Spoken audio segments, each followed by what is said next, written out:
सफल हो गया। तुम्हारा तप सफल हुआ, किंतु ब्रह्मदेव, मेरे पितामह अंशुमन और मेरे पिता राजा दिलीप की तपस्या आपने सफल और सार्थक क्यों नहीं की प्रभु? उनका क्या दोष था, क्या अपराध था कि ना तो आपके दर्शन मिले और ना ही आपका वरदान प्राप्त हुआ प्रभु? उनकी तपस्या व्यर्थ क्यों गई प्रभु? ये तुम्हारा भ्रम है राजा भगीरथ। तपस्या कभी भी किसी की व्यर्थ नहीं जाती। ना तो अतीत में ऐसा हुआ है और ना भविष्य में कभी ऐसा होगा।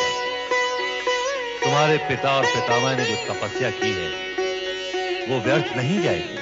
तो वो आपके दर्शन और आपके वरदान से वंचित क्यों रह गए भगवान?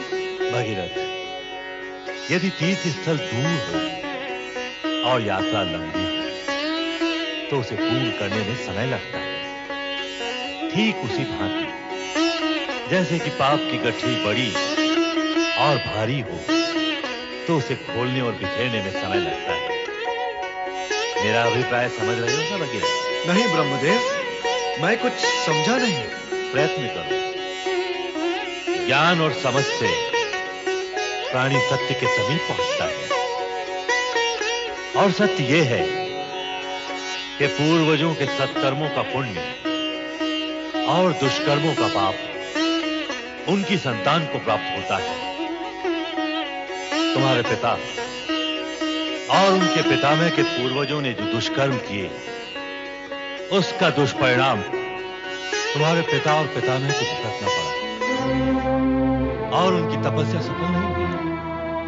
कारण कि उनकी तपस्या से प्राप्त पुण्य पूर्वजों के दुष्कर्मों का प्रभाव मिटाने में ही व्यय हो गया। किंतु भगीरथ, तुम्हारे पिता राजा दिलीप तथा पितामह राजा अंशुमान के पवित्र अंश का कुछ अंश तुम्हें प्राप्त हुआ है। इस हेतु उनकी तपस्या का सुफल अब तुम्हें प्राप्त होगा। ब्रह्मदेव, क्या ऐसा भी होता है? पूर्वज और पिता के पुण्य और पाप का फल संतान को प्राप्त होता है? ऐसा ही होता है भगीरथ। यह प्रकृति का अटूट नियम है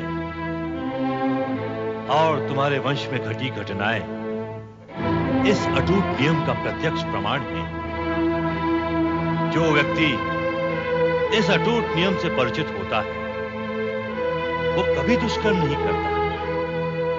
कारण कि उसे ज्ञात होता है कि उसके दुष्कर्म उसके संतान के प्राणों पर भारी होंगे। किंतु जिन्हें इन नियमों का ज्ञान नहीं होता है वे दुष्कर्म करके अपनी संतान के भविष्य को स्वयं ही कष्टों के अंधकार में धकेल देते हैं। तुम्हारी ये तपस्या इस सत्य को जगत के सामने उदाहरण बनाकर रहेगी और तुम्हारी तपस्या का पुण्य युग युगों तक तुम्हारी संतान को प्राप्त होगा।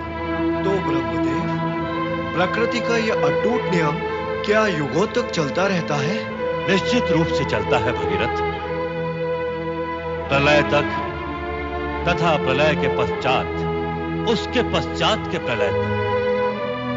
किंतु भगीरथ, आने वाले कलयुग में प्राणी इस नियम पर विश्वास न करते हुए अपने कुकर्मों में लिप्त होकर अपनी संतान के भविष्य को कष्ट में डाल देंगे।